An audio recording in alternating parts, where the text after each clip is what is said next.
우리 신년 감사 주일을 앞두고 있습니다. 우리 기도하는 가운데 잘 준비하시기를 부탁드립니다. 베드로전서 4장 말씀을 함께 보겠습니다. 베드로전서 4장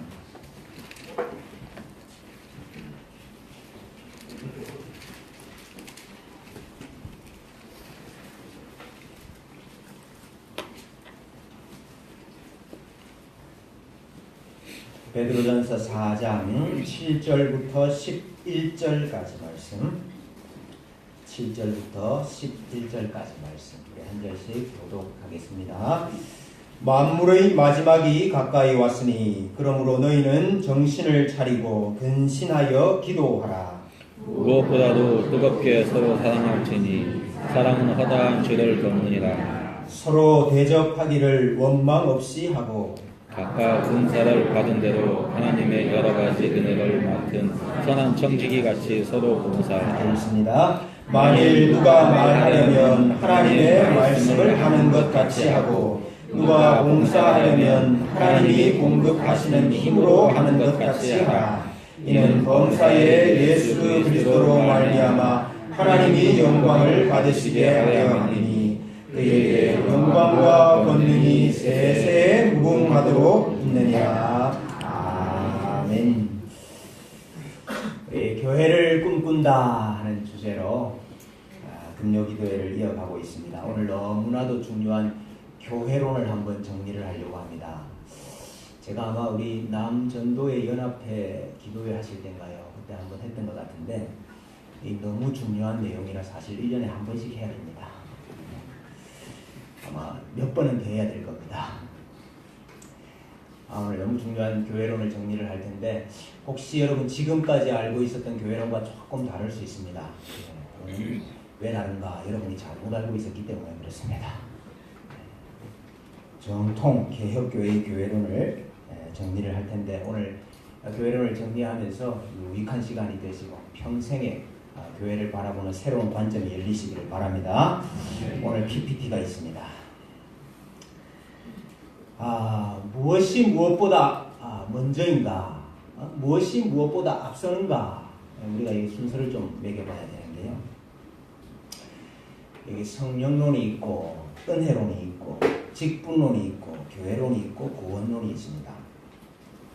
무엇이 무엇보다 앞설까요? 은혜론이 먼저겠습니까? 직분론이 먼저겠습니까?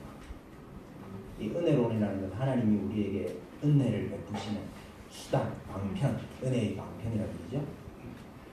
말씀과 성령과 기도를 우리가 이야기합니다. 은혜론이 먼저일까요? 직분론이 먼저일까요? 구원론이 먼저일까요? 교회론이 먼저일까요? 성령론이 먼저일까요? 교회론이 먼저일까요? 이 순서를 순서를 잘 매겨야 됩니다. 네, 순서가 어떻게 되느냐? 차례대로 1, 2, 3, 4입니다. 5입니다. 네. 성령론이 제일 먼저고, 그 다음에 은혜론, 그 다음에 직분론, 그 다음에 교회론, 그 다음에 구원론입니다. 네. 가장 핵심이 되는 것은 교회의 기원이 어디서부터냐 이겁니다. 교회의 본질에 대한 본질적인 질문이죠. 교회의 기원이 어디서부터냐? 교회가 위로부터 온 것이냐? 아니면 교회가 아래에서부터 온 것이냐? 아래에서부터 생긴 것이냐? 위로부터 주어진 것이냐? 이것이 아주 중요한 차이입니다. 아래에서부터 교회가 나왔다. 이것은 이제 우리가 흔히 말하는 교회가 뭡니까? 교회는 구원받은 성도들의 모임이 아닙니까? 그러면은 구원받은 성도들이 모여가지고 교회를 이루는 거예요. 사람들이 모이면 교회가 되는 거죠. 이게 아래에서부터의 교회관입니다. 네. 하나님으로부터 교회가 주어지는 것이다. 이것이 위로부터의 교회관이 되겠습니다. 성령론이 제일 처음인데 왜냐하면 교회론이라는 것은 성령론 안에 한 부분입니다. 성령께서 하시는 일 중에 하나예요. 그게 교회입니다. 여러분 우리 이거 매주마다 고백하고 있습니다. 매주마다. 뭘 통해서 고백하죠? 사도신경을 통해서. 네. 여러분 사도신경은 세 부분으로 나눠져 있죠. 예. 나는 믿습니다. 이 단어로 세 개로 나눠져 있습니다. 첫째, 나는 믿습니다. 누구를요? 성부 하나님을 믿습니다. 나는 믿습니다. 누구를요? 성자 예수님을 믿습니다. 나는 믿습니다. 성령 하나님을 믿습니다. 우리 신앙은 다른 게 아니고 성부, 성자, 성령 하나님 믿는 그게 우리 신앙인데 우리가 성령을 믿습니다. 그러면서 뭘 고백하느냐? 여러분 성령을 믿습니다 하고 뭘 여러분 고백하십니까? 성령을 믿사오며 그 다음에 거룩한 공교회와 우리가 성령론에 있어서 첫 번째로 고백하는 게 교회입니다. 성령님이 하시는 첫 번째 사역이 교회예요. 거룩한 공교회와 성도의 교제와 사제와 육의 부활을 믿죠. 그리고 영생을 믿습니다. 이게 성령께서 하시는 사역으로 우리가 고백을 하는 거라고요. 이게. 네.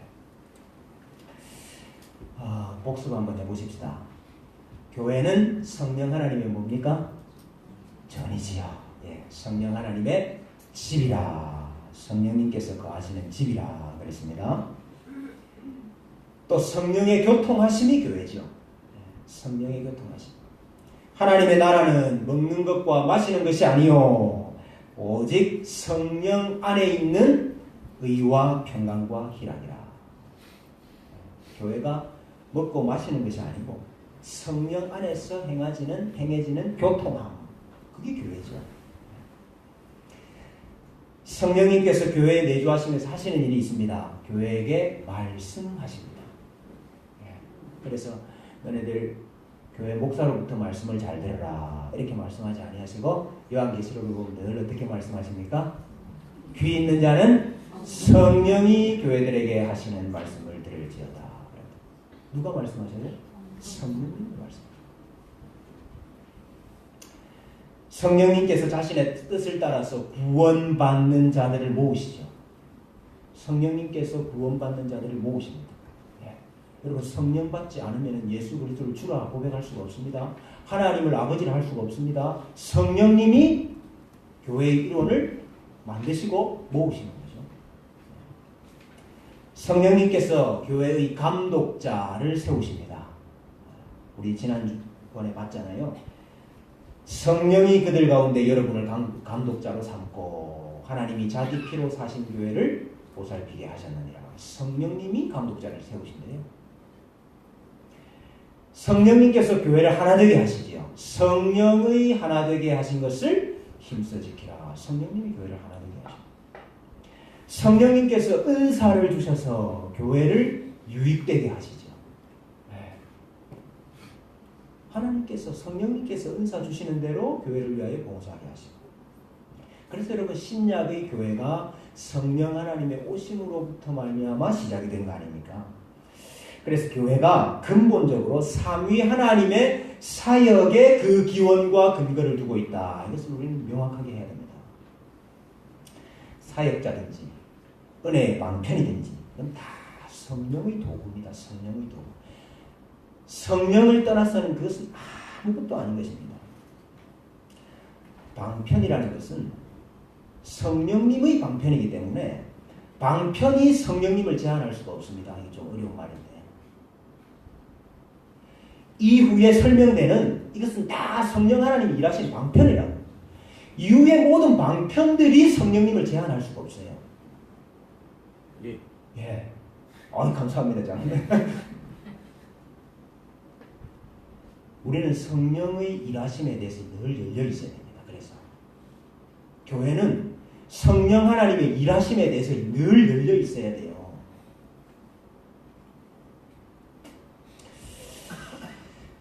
성령님께서 무엇을 가지고 일을 하실까? 성령님이 교회를 세우시고 교회를 조직하시고 교회가 성령님이 다 하시는데 성령님이 무엇을 통해서 일을 하실까요? 그게 은혜의 방편이라는 겁니다. 은혜의 방편을 가지고 성령님이 일을 하셔요. 여러분 은혜의 방편 뭔지 잘 아시죠? 하나님께서 우리에게 은혜를 주시는 구원의 은혜를 주시는 세 가지 방편이 있습니다. 뭡니까? 말씀과 성례와 기도죠. 말씀과 성례와 기도. 이 세 가지를 가지고 성령 하나님 역사를 하십니다. 일을 하신다. 말씀과 성례, 기도, 이것은 교회가 요청해서 받은 거 아닙니다. 예? 교회가 주세요 해서 요청해서 받은 것이 아니고 하나님께서 직접 먼저 주신 것이죠. 그래서 교회가 뭐 하는 곳이냐? 교회가 요구하는 곳입니다. 네. 교회는 성령 하나님 일하시는 곳인데 성령 하나님이 이 은혜의 방편을 가지고 자기 일을 하시기 때문에 교회는 뭐 하는 곳이냐? 요구하는 곳이에요. 은혜의 방편 하는 곳이에요. 시행하는 곳이에요. 여러분 전도도 해야죠. 구제도 해야죠. 선교도 해야죠. 다 해야죠. 그러나 여러분 그것은 교회의 본질적인 사역은 아닙니다. 교회의 본질적인 사역은 이 은혜의 방편을 시행하는 거예요. 여러분 제일 처음에 예수님께서 부활하시고 승천하시고 난 다음에 이제 제자들만 이 땅에 남았잖아요. 그 제자들이 모였어요. 모였어. 흩어진 게 아니고 모였어. 왜 모였어요, 여러분? 네? 왜 모였어요? 기도하려고 왔는데 여러분 떡을 떼려고 모였죠. 떡을 떼려고. 마태복음 26장 26절, 누가복음 24장 30절, 사도행전 10장 41절 떡을 떼려고 모였어요. 떡을 떼려고. 여러분 떡을 떼려고 모여 떡을 떼려고 왜 떡을 뗀다는 말이 무슨 말입니까? 예, 예수님께서 잡히시기 전에 성찬을 행하시면서 너희가 이것을 행하여 나를 기념하라. 예수님의 명령이 있었죠. 예수님께서 부활하시고 난 다음에 제자들을 찾아오셔서 제자들을 만나시면서도 뭐 하셨습니까? 떡을 떼셨거든요. 그 제자들이 그걸 기억한 거예요. 아, 예수님께서 우리에게 떡을 떼라고 하셨잖아요. 그 떡 떼려고 모인 거예요. 성찬하려고 모인 거예요. 성찬하려고. 또 예수님께서 나를 먹고 마셔야 된다. 나를 먹고 마시는 자만이 뭐가 있다고 그랬습니까? 생명이 있다고 그랬잖아요. 영생을 가졌다고 그랬잖아요. 나를 먹지 아니하는 자, 나를 마시지 아니하는 자는 생명이 없다고 그랬잖아요. 그거 행하려고. 그래 그리스도인들이 함께 모인 최초의 이유는 떡을 떼기 위한 것이었다. 그 성찬을 통해서 예수 그리스도와의 신비한 연합을 이루고 예수 그리스도 안에서 하나님의 아들이 되고 자녀가 되고 하나님과 교제하는 그게 이루어지기 때문에 그래서 우리 초대교회, 고대교회 문헌들을 살펴보면요 당시 예배는 다 1부, 2부가 있었어요. 예, 1부, 2부. 뭐가 1부고 뭐가 2부일까요? 말씀의 예배가 1부 예배고 성찬의 예배가 2부 예배였어요. 세례 받은 사람만 2부 예배 참석할 수 있어요. 세례 안 받은 사람은 1부 예배 마치면 집에 가야 돼요. 네. 교회당 밖으로 나가야 돼요. 그래서 세례 받은 자만이 1부, 2부 예배를 다 드릴 수 있습니다.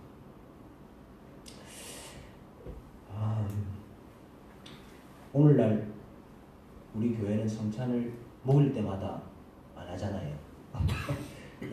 주일마다 성찬, 주일 예배 때마다 성찬을 시행하지 않지 않습니까? 왜 그럴까요? 왜? 역사적인 이유가 있습니다.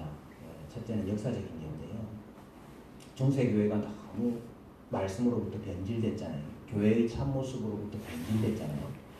그래서 그 반작용으로 수도원 운동이 많이 일어났습니다. 수도원. 근데 이제 그 수도원에서는 매일마다 3시간 단위로 하루에 8번씩 기도회를 했어요. 그걸 우리가 뭐라 그러죠? 채플이라고 그래요. 채플. 그걸 채플이라고 해요. 기도회를.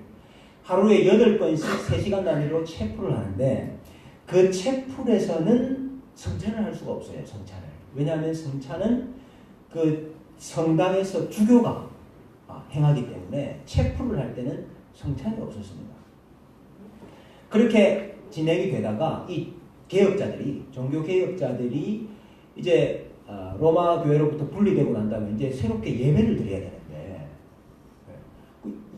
어떻게 예배를 드릴 거냐? 그 하나의 모델이 된 것이 채플입니다. 채플 수도원의 기도회예요.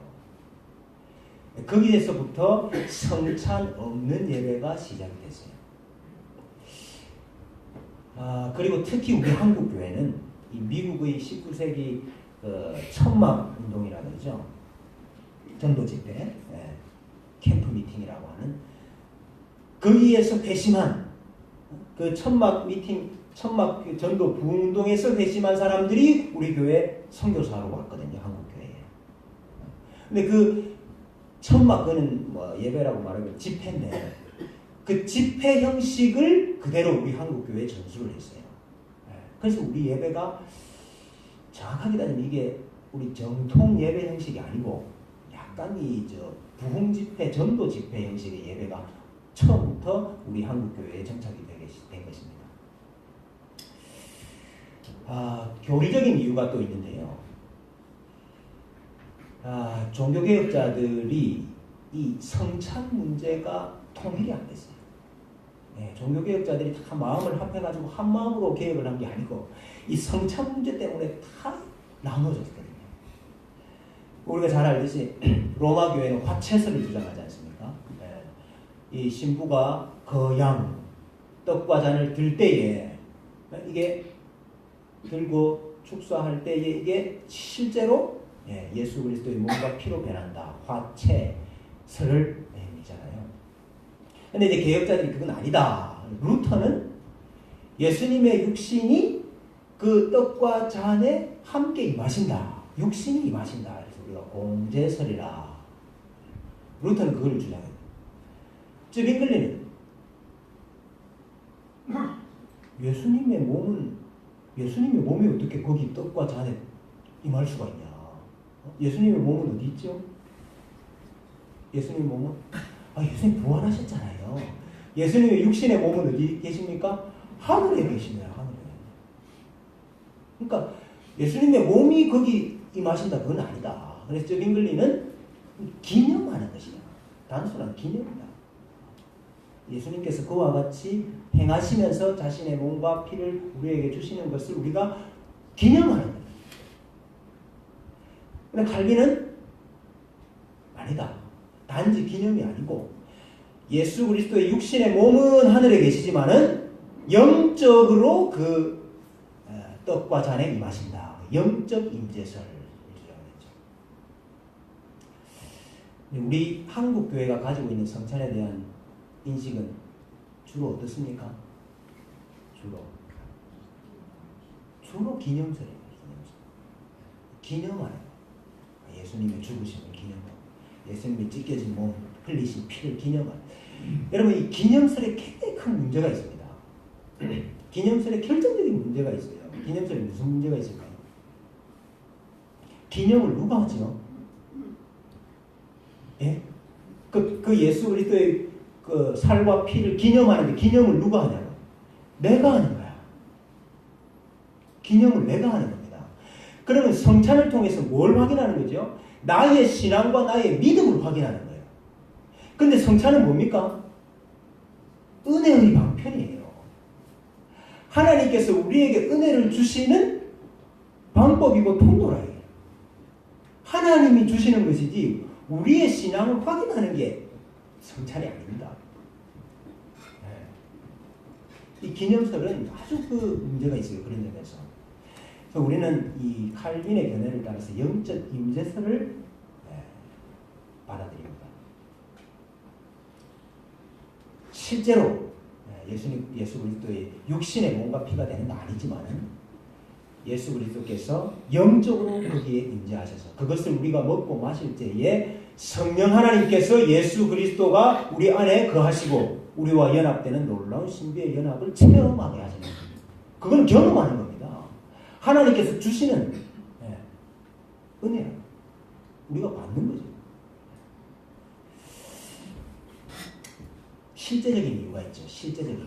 우리가 이 성찬을 기념설로 많이 이해를 하기 때문에 여러분 365일 광복절이면은 광복절이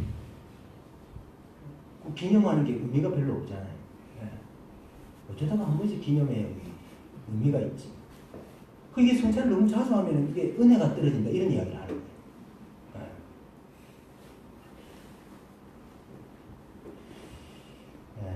하나님께서 자신을 주시기 위한 방편으로 사용하시는 이 은혜의 수단을, 이 은혜의 방편을 우리의 실용적인 관점으로 재단을 한다. 이것은 맞지 않습니다. 사실은 성찬을 자주 해야 돼요. 미교에도. 원래는 성찬이 식사와 같이 붙어 있었습니다. 초대교회 당시에는 저녁에 예배를 했거든요. 저녁에. 그 저녁 식사와 겸했어요. 성찬. 그래서 이제 그 각 성도들이 먹을 걸 많이 가지고 와요. 그러면 그걸 다 넣어가지고 넣어놓고 성찬도 하고 식사도 하고, 그리고 남는 게 있지 않습니까? 그 남는 걸 가지고 구제를 했어요. 구제를 지금 우리처럼 구제 헌금 내가지고 구제하는 게 아니고 성찬에 가지고 온 그 음식들, 그거 가지고 남은 걸 구제를 했어요. 근데 이제 갈수록 이 예배가 아침으로 당겨졌죠. 그러면서 아침부터 거하게 묻는 것이 불편하게 됐습니다. 그리고 이 많은 성도들 다, 성도가 점점 많아지니까 이 많은 성도들 같이 식사하려면 이 양이 보통 많이 되는 게 아니에요. 그래서 식사와 성찬을 분리하기 시작해요. 그래서 성찬은 조금 먹음으로 행하고 그 위에 식사는 따로 애찬이라는 방식으로 따로 행하게 됩니다. 성찬을 행하기 위하여 모였다. 이 은혜의 방편입니다. 또 여러분, 세례 주기 위해서 모였습니다. 세례는 어디서 나왔습니까? 예수님께서 승천하시기 전에 제자들에게 하신 말씀. 하늘과 땅의 모든 권세를 내게 주셨으니 그러므로 너희는 가서 모든 족속으로 제자를 삼아 아버지와 아들과 성령의 이름으로 세례를 주고 내가 너희에게 공부한 모든 것을 가르쳐 지키게 하라. 그랬죠. 여기 세례 주라고 하셨다. 그 세례 주려고 모인 거예요. 네. 세례가 뭡니까? 예수 그리스도와 함께 죽고 너는 예수 그리스도와 새롭게 태어난 생명이다. 고대 교회 세례 예식을 살펴보면 참 재밌는데요. 세례받기를 원하는 사람을 예비자라 혹은 학습자라 이렇게 불렀습니다. 네. 근데 여러분, 우리는 학습 교육 얼마나 합니까? 다 학습 교육, 학습 안 받아보셨습니까? 우리 학습 교육 6개월 하죠. 6개월. 예수 믿기로 결심하고 교회 다닌 지 6개월 후에 학습 받을 수 있잖아요. 그리고 학습 받고 또 6개월 잘 훈련 받으면은 세례 주잖아요. 그럼 뭐 처음부터 따지면 다 1년 정도 걸리는데, 여러분 이 당시에는 학습자가 3년, 3년 이 학습을 해야 세례를 받을 수 있었어요. 3년. 세례받기 위한 준비 기간이 3년이었고요. 이 학습을 이제 세례를 받으려고 하면은 직업도 잘 살펴보는데 이런 직업을 가진 사람은 세례를 못 받았습니다. 뭐 창녀를 조종하는 포주나 신상 조각가나 화가나 화가는 왜 그랬죠? 이 당시는 다 그 신화를 그리는 거고, 이 당시는 다 신을 그리는, 신을 조각하는 거예요. 극장 배우와 연출가. 극장 배우는 왜요? 이 연극이 다 신화예요.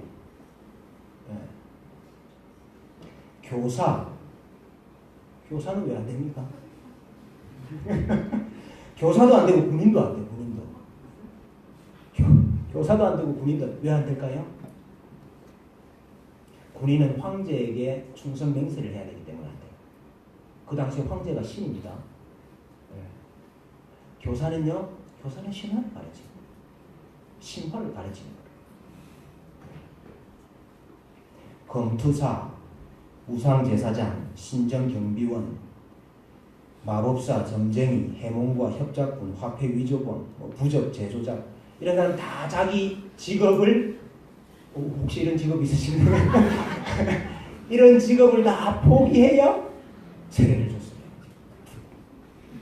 마지막에 이제 사순절 기간이 이제 클라이막스입니다. 이 사순절 기간에 집중적으로 금식하고 기도하고 훈련해가지고 부활절 전날 세례를 줘요. 자, 근데 이제 세례 받으려면 어떻게 하느냐? 부활절 전날 저녁에 성도들이 다 참석한 가운데 교회당에 세례조가 있습니다. 그 당시 이제 침례지요. 이제 세례조에 빠지는 거예요.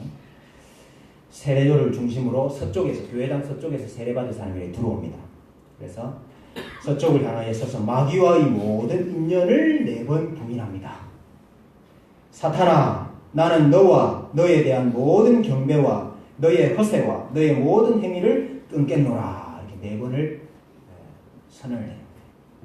그러면 집례자가 모든 영이 그대에게서 떠날지어다 선언을 하고, 그 다음에 이제 동쪽으로 몸을 돌려가지고 성부, 성자, 성령 하나님에 대한 믿음을 고백하고 난 다음에 옷을 다 벗고 이 기름을 바르고 축사를 하고 그 다음에 세례조에 들어갑니다.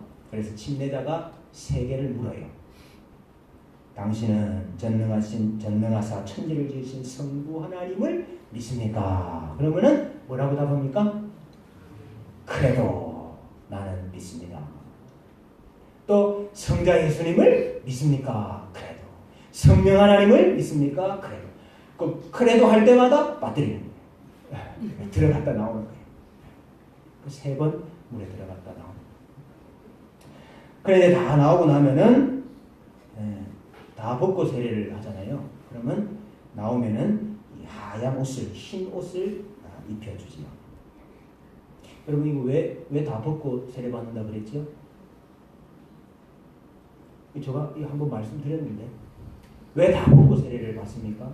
그리고 왜 세례 받고 나오는 사람 흰 옷을 입혀줘요? 네? 다시 태어난다. 다시 태어난다. 여러분 우리 태어날 때 다 적신으로 태어났잖아요. 네? 벌거벗고 태어났잖아요. 그걸 상징하는 거예요. 당신은 다시 태어난다. 예수 그리스도 안에서 다시 태어난다. 그 여러분 왜 흰 옷을 입혀줍니까? 베네옷이거든요. 베네옷. 예, 베네옷이에요. 세례 받고 나면은 드디어 학습자가 세례자가 돼요. 드디어 성도가 돼요. 성도가 되어야 헌금을 할 수 있습니다. 예. 여러분 헌금이 의무라고만 생각하십니까? 헌금이 권리예요. 엄청난 권리예요. 이걸 아무나 할 수 있는 게 아니고 세례 받은 자만이 헌금할 수 있어요. 그래 헌금도 하고 그 다음에 성찬에 참여하죠. 2부 예배 드릴 수 있는 게 2부 예배. 그래서 성찬에 참여하게 되는데 처음 세례받고 처음으로 이 성찬에 참여하는 사람은 빵하고 포도주하고 만 주는 게 아니고 다른 걸 좀 더 줍니다. 물하고 그 다음에 우유하고 그 다음에 꿀하고 이렇게 3가지를 더 줘요. 이거는 뭘까요? 물은 당신이 씻어져서 깨끗한 사람이 되었습니다 하는 걸 상징하고, 저기 꿀하고 우유는 뭡니까? 꿀하고 우유는 왜 줬을까요? 여러분 가나안 땅이 어떤 땅입니까? 젖과 꿀이 흐르는 땅이잖아요. 당신이 하나님께서 약속하신 땅에 들어왔습니다. 여러분 가나안 땅이 어디입니까? 네? 오늘 우리에게 가나안 땅이 어디냐고요? 가나안 땅이 교회입니다. 가나안 땅이 교회. 그 당신이 드디어 축복의 땅에 들어왔다 하는 것을 상징하기 위해서. 마지막으로 말씀을 가르치기 위해서 오셨습니다. 이거 어디 나옵니까? 마태복음 28장에 예수님께서 성찬하시기 전에 원래 그 예수님의 말씀에 주동사는 제자를 삼으라 이거고, 뭘 하면서 제자를 삼으라 2가지가 나오죠. 세례를 주면서 그 다음에 가르치면서. 꼭 가르치려고 또 모인 거예요. 그래서 교회는 뭐가 있습니까? 말씀이 있는 거예요. 말씀. 디모데후서 4장 2절 너는 말씀을 전파하라. 때를 얻든지 못 얻든지 항상 힘쓰라. 교회는 말씀이죠. 성령께서 말씀으로 역사하죠. 네. 예수님께서 성경을 풀어주실 때 우리의 마음이 뜨겁지 아니하느냐. 누가 하는 겁니까? 성령님이 하십니다. 루디아가 바울의 말을 들었을 때에 그 마음을 누가 변화시키셨죠? 성령님이 말씀으로 역사하죠. 여러분 믿음이 어떻게 납니까? 믿음이 어떻게 생깁니까? 믿음은 들음에서 나고, 예. 믿음은 들음에서 나고, 들음은 그리스도의 말씀으로 나옵니다. 그러니까 여러분, 은혜의 방편이 구원론보다 앞섭니까? 뒤처집니까? 예? 은혜의 방편이 구원론보다 앞섭니까? 뒤섭니까? 앞서지요. 예. 은혜의 방편 때문에 구원이 있는 거예요. 예. 말씀이 있기에 구원이 있다. 그래서 여러분 말씀이 있는 곳에 모이기를 힘써야 돼요. 여러분 초대교회부터 말씀이 있는 곳에 모이기를 힘썼습니다. 세례와 성찬 또 말씀 이것 시행하기 위해서 교회가 뭐를 드립니까? 예배를 드리는 거예요. 예배가 다른 게 아니고 여러분 예배가 뭐냐? 은혜의 방편을 시행하는 자리가 예배입니다. 은혜의 방편을 시행하는 자리가 예배입니다. 여러분 성경에서 예배의 구체적인 순서 가르쳐 주신 적이 있습니까?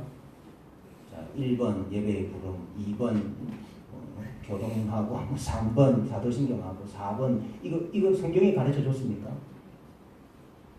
예배의 순서나 형식에 대해서 성경은 말씀하지 않아요. 그러나 단지 뭘 이야기하시죠? 예배의 요소. 예배가 이거다. 예배가 성령 하나님께서 은혜의 방편을 행하시는 자리다. 이걸 가르쳐 주세요. 그래서 우리가 예배 형식에 대해서는 열려 있어야 됩니다. 네. 제가 아까 방편이 성령님을 제한할 수 없다 그랬잖아요. 여러분 예배 형식에 대해서는 좀 열려 있으셔야 돼요. 네. 은혜의 방편이 교회론에 선행합니다. 방편이 교회에 종속된 거 아닙니다. 이것도 좀 어려운 말인데. 은혜의 방편이 교회에게 종속된 거 아닙니다. 그러면 로마교가 되는 거예요. 네. 은혜의 방편이 교회론에 종속된 게 아니고 교회가 은혜의 방편에 종속되어 있는 겁니다. 네. 그래서 개혁자들이 교회를 말씀에 삼으리라. 자, 근데 성령 하나님께서 은혜의 방편을 시행을 하시는데 어떻게 시행하시느냐? 은혜의 방편을 시행할 사람들을 선택하고 세워서 은혜의 방편을 시행하시더라고요. 예. 거기에서 뭐가 나옵니까? 직분론이 나오는 거예요. 은혜의 방편에서 직분이 나오는 겁니다. 예. 은혜의 방편에서, 은혜론에서 직분론이 나오는 거예요. 다시 말하면은 예배에서 직분이 나오는 거예요. 예배에서.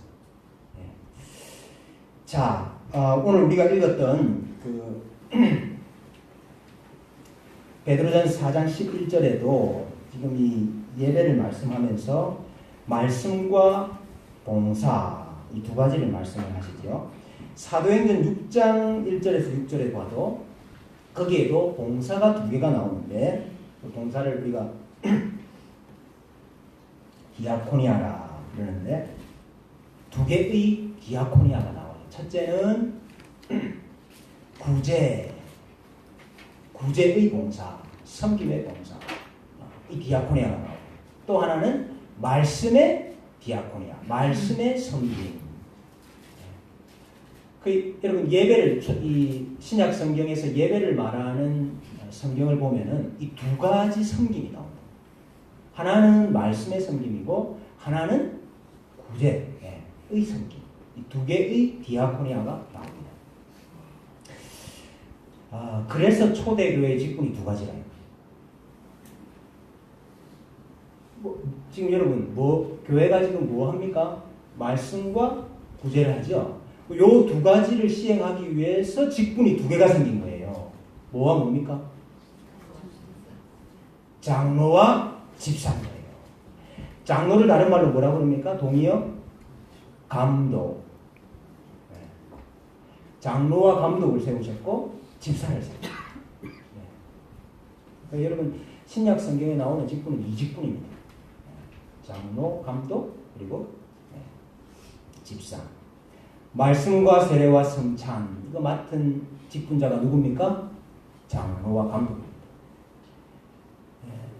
성찬으로부터 나오는 거 갖고 구제한다 그랬잖아요. 예배에서 직분이 나오는 거예요. 성찬을 가지고 한 것 가지고 구제를 하는데 그 구제하기 위해서 집사를 세우는 거예요. 근데 우리는 이제 3직분이 됐죠. 목사, 장로, 집사 이렇게 3직분이. 왜 3직분이 됐습니까?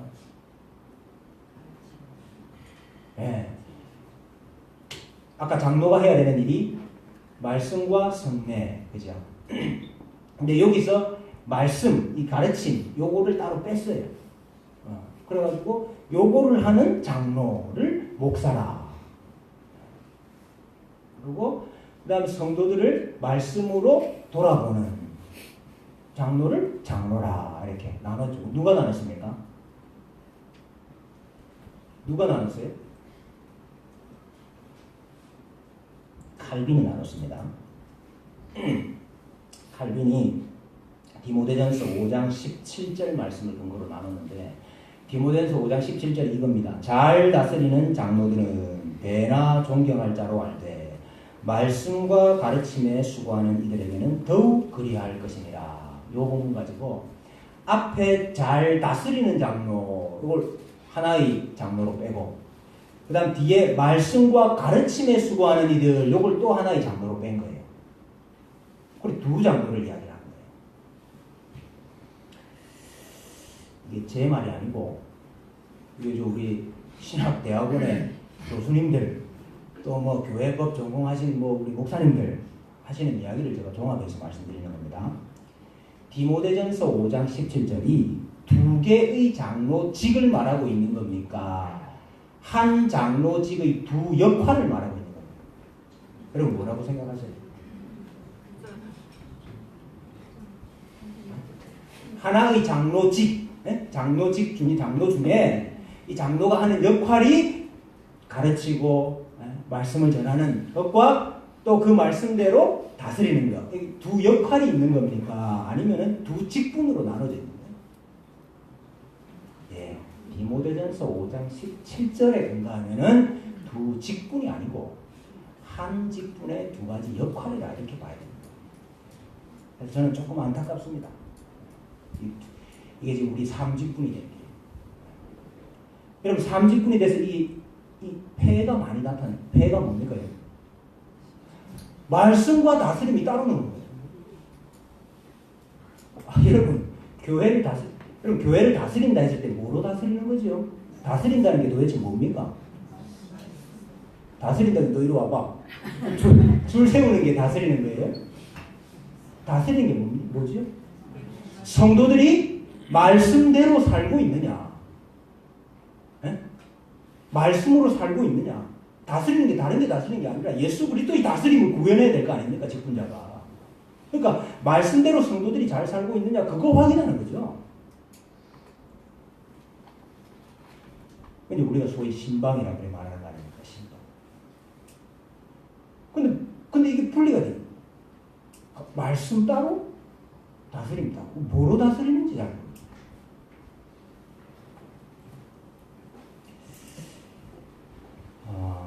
그래서 목사든 장로든 말씀에 정통해야 됩니다. 네. 말씀에 정통해야 됩니다. 여러분 직분의 권위가 어디서부터 나옵니까? 직분의 권위가. 직분의 권위가 내가 장로 될 때, 내가 집사 될 때, 내가 권사 될 때 우리 성도들 다 투표해가지고 나 지지해가지고 됐으니까 직분의 권위가 이 성도들로부터 나오는 겁니까?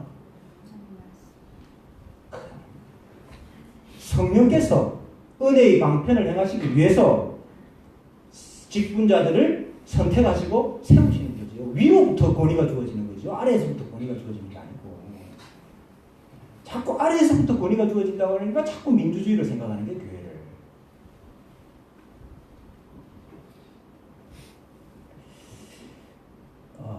우리 흔히 이제 장로를 교인의 대표라 이렇게 말하는데 이게 또 아주 오해의 소지가 많은 정의죠. 교인의 대표니까 내가 교인을 이 교인들의 어떤 여론을 반영하는 사람이 아니냐 이렇게 생각을 하는 거죠. 국회의원처럼 생각하는 국회의원. 직분자들이 스스로 국회의원이라고 생각합니다. 여러분 국회가 국민의 대표로 대통령과 행정부를 견제하듯이 장로가 목사를 견제해야 된다. 이런 사고가. 그래서 여당 국회의원은 어떻게 하죠? 계속 대통령 지지하죠. 야당 국회의원은 뭘 해도 반대하고. 그런 일들이 한국 교회에 있잖아요, 지금. 직분의 권위는 회중들이 부여하는 것이 아니고 하나님께서 주시는 것입니다. 위로부터 하나님께서 무슨 뜻을 우리에게 주실라나 이걸 봐야 돼요. 직분자들은 성도들이 어떻게 생각하나 물론 그것도 챙겨야죠. 그러나 하나님께서 우리 교회에 지금 뭘 원하시나? 하나님께서 지금 우리를 어디로 인도하시나? 여러분 거기에 민감해야 됩니다. 그 음성을 들을 수 있는 귀가 열려져 있어야 돼. 항상 직분자는.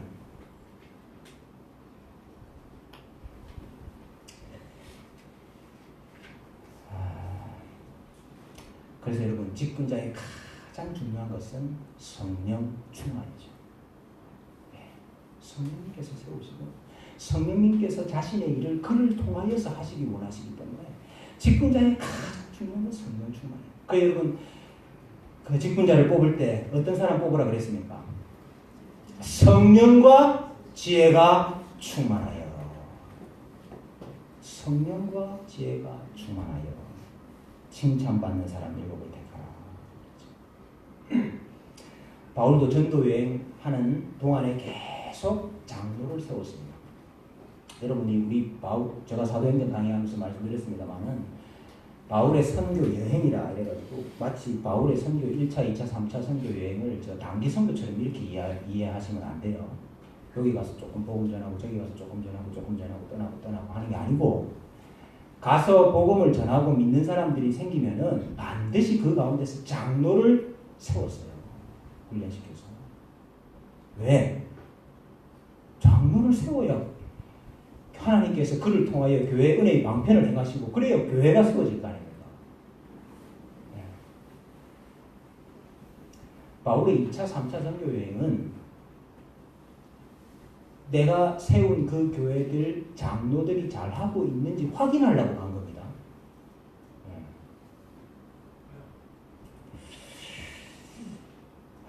그래서 여러분 말씀이 있는 곳에 교회가 있다. 이 개혁자들이 다 공통적인 주장입니다. 루터는 설교가 있는 곳에 교회가 있다. 그렇게 이야기했고 칼빈은 말씀이 순수하게 전파되고 성례가 집행되는 곳에 교회가 있다.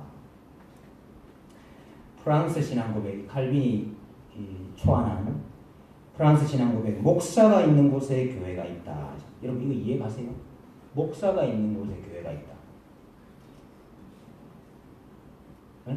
목사만 중요하다 이 말이야? 이런 뜻입니까 이게? 왜 목사가 있는 곳에 교회가 있죠? 성령께서 은혜의 방편을 통하여 일하시고 그 은혜의 방편을 성령께서 택하신 직분자들을 통하여 행하시기 때문에 은혜의 방편을 행하는 직분자로서의 목사 그 뜻이에요. 목사가 있는 곳에 교회가 있다. 그런즉 그들이 믿지 아니하는 일을 어찌 부르리요 듣지도 못한 일을 어찌 믿으리요 전파하는 자가 없이 어찌 들으리요. 여러분 직분론이 먼저입니까? 구원론이 먼저입니까? 예? 직분론이 먼저 맞죠? 네. 직분론이 먼저. 직분론이 교회론보다 먼저입니다.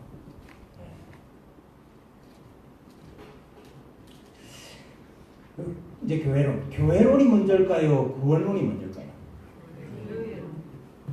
진짜로요? 여기 나와 있는 거. 보통 우리 이렇게 좀 다 구원론이 먼저라고 그래요. 뭐 때문에 구원론이 먼저라고 그러죠? 그렇죠. 구원받은 사람들이 모여서 교회 되는 거 아니냐 이거예요. 그게 안에서부터의 교회론이에요. 그거 아닙니다, 여러분. 믿는 사람들이 여러분 그 믿음이 어디서 생겼냐 이거예요. 믿음이 은혜의 방편을 통해서 생기는 거예요. 네. 교회를 통해서 가능한 거죠. 그래서 칼빈이 교회를 성도의 뭐라 그랬습니까? 어머니라고 그런 거예요. 어머니가 있어야 자녀를 생산하는 거예요. 네. 성도의 어머니다, 교회가 은혜의 방편을 시행함으로 믿음이라는 것이 생기고 믿는 자들이 생기고 구원을 누리게 되는 거죠. 여러분 구원이 뭡니까? 구원.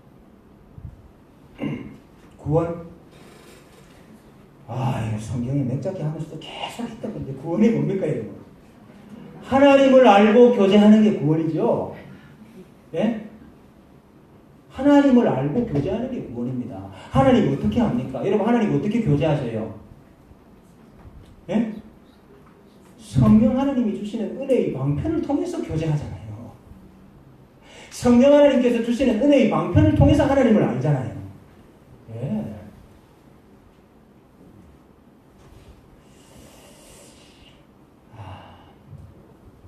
그래서 우리 다시 한번 정리를 하면은 제일 처음에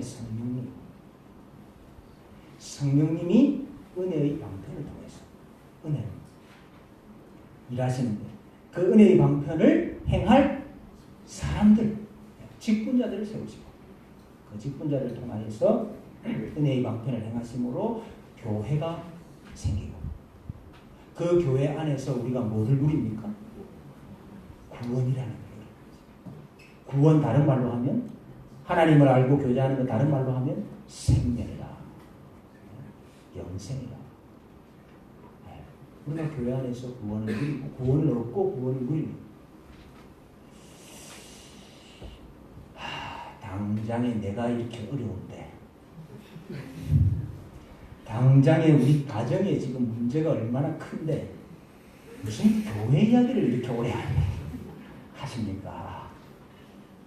혹시 이런 생각이 드십니까? 네? 지금 우리 가정이 지금 코가 석자인데 무슨 교회 이야기를 자꾸 하십니까? 여러분, 교회가 우리의 요람이고요. 교회가 우리의 어머니고 교회에서 우리가 구원의 기쁨을 누리고 교회에서 우리가 생명을 얻고 교회에서 하나님의 음성을 듣고요. 교회에서 예수 그리스도와 연합하고요. 교제하고 하기 때문에 여러분 교회가 바로 서지 못하면 절대 우리 인생이 바로 설 수가 없습니다. 여러분 교회가 무너지면 우리 가정이 바로 설 수 있겠습니까? 교회가 무너지면 우리 가정도 무너져요. 저는 정말 성경이 말씀하는 교회를 꿈꿉니다. 성경이 말씀하는 교회. 중요한 게 뭡니까? 철저하게 성령 하나님께 달려라. 우리는 정말 이걸 놓치면 안 됩니다. 교회가 사람에게 달린 것이 아니고 그 위에 모든 방편들이 성령님을 제한할 수가 없고 성령님을 예속할 수가 없죠. 모든 것이 성령 하나님께 달렸다. 우리는 이것을 정말 고백을 해야 됩니다. 성령 하나님이 역사하지 아니하시면 이 성령님 뒤쪽에 있는 이 모든 것은 아무것도 아닌 거예요. 아무것도 아니에요. 성령님 없이 무슨 은혜의 방편이 행해집니까? 성령님 없이 무슨 직분자? 성령님 없이 무슨 예배? 여러분 교회를 위해서 여러분이 제일로 할 수 있는 최선의 사역, 최고의 일, 여러분 그건 뭐죠? 예? 그게 뭡니까? 성령님이 역사하시도록 기도하는 거예요. 성령님이 역사하시도록 기도하는 거예요. 우리가 성령님 의지하지 아니하고 사람을 바라보고 사람을 의지하고 사람에게 소망이 있다고 생각하는 그 순간 성령님이 역사하십니다.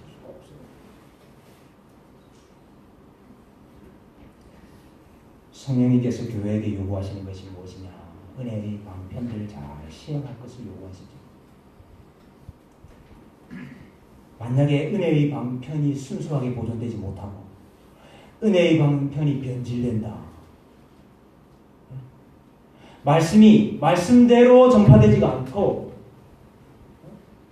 말씀에 이것저것 다 섞어가지고 짬뽕을 만들어가지고 그러면 교회는 설 수가 없는 거예요. 성령님 역사할 수가 없죠. 직분자가 성령 하나님께 받은 것을 이야기해야지. 직분자가 자기 이야기하면 그 망하는 거예요. 이게 사실 받지 않으면 말하면 안 됩니다. 받지 않으면 말하면 안 돼요. 정말.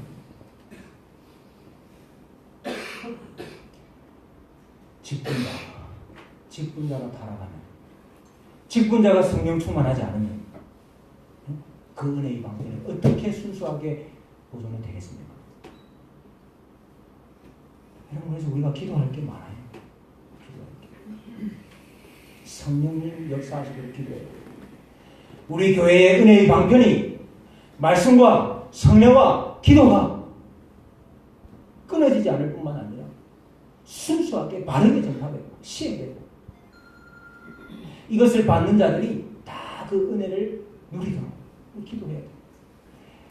이것을 맡은 직분자들이 성령 충만하고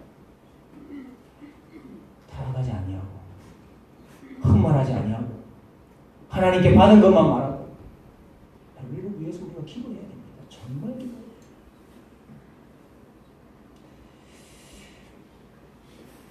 우리 교회가 예수님께서 말씀하신 대로 생명을 얻되 더 풍성이 없는 교회가 되어야 될 줄로 믿습니다. 교회 오는 사람마다 예배 드릴 때마다 기도할 때마다 생명을 얻되 더 풍성이 없는 영생, 이 안에서 영생을 누리고 죽은 자들이 들어오면 다시 살아나는 하나님의 역사가 우리 교회를 통해 나타나야 되지 않겠습니까? 우리 2018년도에 주님의 교회가 성령 하나님의 인도하심을 잘 따라서 생명을 얻되 더 풍성하게 얻는 교회가 되기를 주님의 이름으로 소원합니다. 찬송하십시다. 우리에겐 소원이 하나 있네.